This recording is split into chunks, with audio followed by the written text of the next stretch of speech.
സുബ്ഹി നിസ്കാരം കഴിഞ്ഞ് ശുക്രതും റബ്ബിൽ ചൊരിഞ്ഞ് പ്രിയതമക്കരികോരിരുന്ന്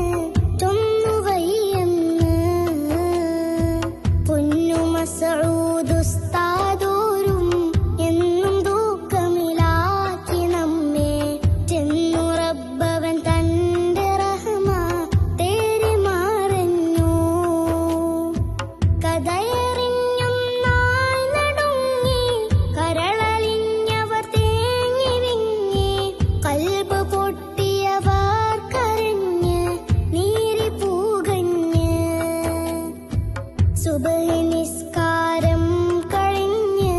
ശുക്രതും റബ്ബിൽ ചൊരിഞ്ഞ്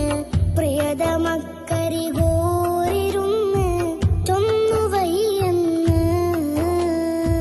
പൊന്നു മസ്ഊദ് ഉസ്താദ്